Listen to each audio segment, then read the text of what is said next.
Morning all. Today we are going to discuss Module 4B Physical Layer Procedure. In this, schedule and resource allocation, cell search and random access procedure are to be discussed today. Schedule and resource allocation. Efficiently allocate the available radio resource with channels to user entity to optimize the certain performance metric with quality QoS requirement constraint. Scheduling algorithm for LTE can be divided into two categories. One is channel dependent scheduling. In this, dynamic channel dependent scheduling provide a high spectrum efficiency, and the channel allocation of RB radio base station to user entity subscribers based upon channel condition. Proportional fairness scheduler max carrier interference scheduler. To exploit the channel selectivity, the packet scheduler is located in the E node B, which allocates the physical layer resource for both downlink and uplink share channel. Transport channels every TTL. Scheduling depends heavily on the channel information available in the base station, which is provided by the uplink CQI reporting for the downlink channels and by channel sounding in the uplink.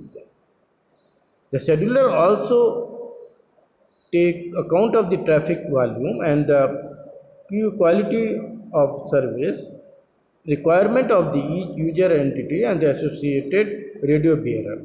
Due to use of OFDMA, orthogonal frequency division multiple access, or signal carrier frequency division multiple access, LTE is able to exploit the channel variations in both the time and frequency domain, which is major advantage compared to HSPA3G. This is the one of the scheduler resource allocations in channel dependent scheduling. This is the advantage of LTE in 4G. To exploit the multi-user diversity to improve the selection spectrum efficiently, optimally. Channel independent scheduling. Number 2, channel independent scheduling allocation of the resource block to a user entity is random and not based on channel condition. Round robin scheduler. It is issues a fairness and quality of service requirement. In addition, scheduling tightly triggered with link adaptations and the HARQ process. The scheduling algorithm is not standardized and is vendor specific. In a multi-carrier system, the LTE channel dependent schedule can further divide into frequency diverse scheduling, frequency selective scheduling. The first one, frequency diverse scheduling. User selection is based on wideband CQI. The PRB allocation in the frequency domain is random. It can exploit term security, selectivity and frequency considered on the channel. Frequency selective scheduling. The user interface entity selection is based upon both wideband and subband CQI, and the PRB allocation is based upon subband CQI. This can exploit both time and frequency selectivity of the channel. Channel structure of the LTE. Signaling for the scheduling the downlink and uplink.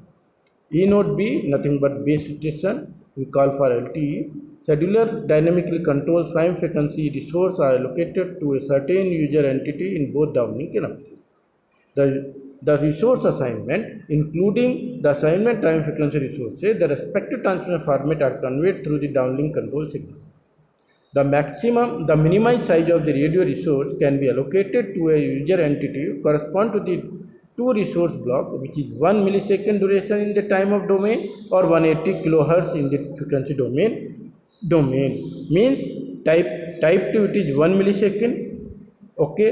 Frame type 2 frame TDD structure or 180 kilohertz in the type 2 FDD frame structure frequency domain.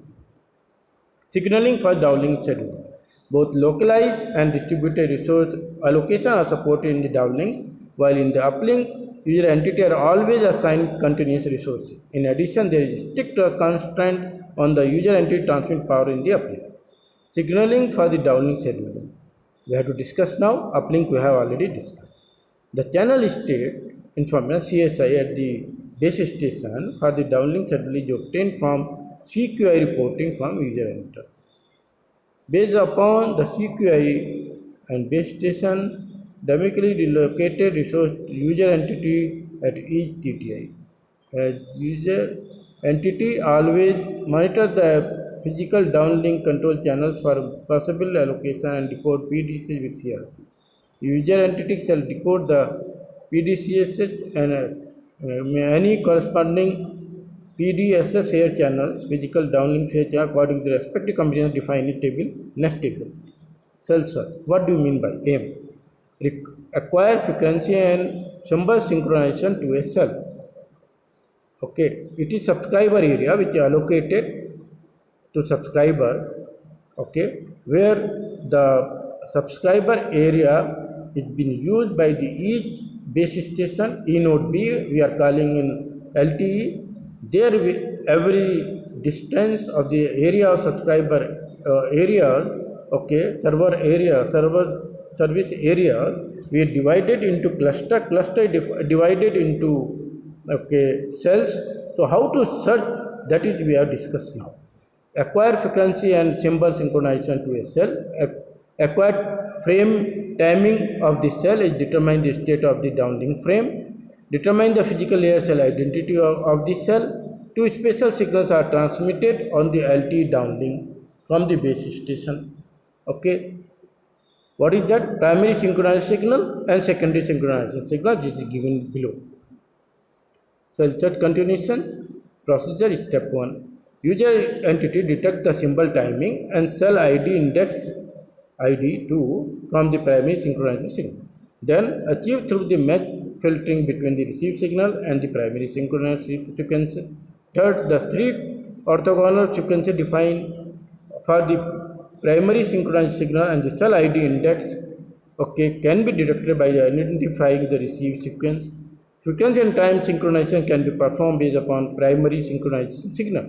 OFDM, orthogonal frequency division and multiplexing, symbol timing can be detected, but as there are two primary synchronization signals transmitted in each frame, they are indistinguishable. Frame timing cannot be detected. Step 2, the user detects the cell ID group and frame timing for secondary synchronized signal. Index N is detected by the identifying shift M sequence in the received signal. For detecting frame timing and the pair of scheduling, okay, secondary synchronization signal in a radio frame has a different structure than primary synchronization signal. Step 3. After the cell search, user entity can detect the broadcast channel of the obtain other physical layer information and bandwidth, number of transmit antenna and system frame number. Step 4. The system information is divided into master information block. Step 5, the timing advance is obtained from the uplink received timing and sent to the E node B to the user entity. User entity advances and delay is timing of transmission to compensate the propagation delay, and thus time aligns with transmission with the other user entity. The timing advance command is to pre-need basis with the granularity in the step size of 0.52 microsecond. Random access processor, RACA. It is nothing but it is ordered to synchronize with the network. RACA processor is used by user entity. User entity also obtain uplink timing information from the initial handshake. There are two random access mechanisms: non-synchronized random access and synchronized random access. In non-synchronized random access, if two synchronized random access is used when the user interface uplink has not been time synchronized, when the user uplink loses synchronization. Main purpose is to obtain synchronization of the uplink, notify the E node B base station that the user entity has data to transmit and or transmit a small amount of control information. That is the idea of random access channels. Okay. And synchronized random access is used when the uplink synchronization is present. Its main purpose is the required resource for uplink data from the E node B scheduler. Random access processor is prior include non-synchronized random access procedure. Each user entity obtains the following information broadcast from node B. One is whether random access channel parameters, including P random channels, physical random channel configuration, frequency, position, and preamble format. Preamble nothing but what are the header and guard and other things has to be all those together. We have preamble information of the channel format 1 or format 2, whether it's FDD or type 1 or type 2 TDD. Parameter of determining the root sequence is the cyclic shift of the preamble sequence outside the cell. Random access procedure RACH is given how exactly it is taking a non-synchronized random access procedure consists following steps. Flow diagram is given. First is mobile is sending request, preamble, then user entity receive temporary identifier on air interface, and then it's sending on PDCH random access response from the inode B, then mobile subscriber entity schedule transmissions, then again inode B base station is giving contents and resource message 4 on the DL scheduling PD share channel.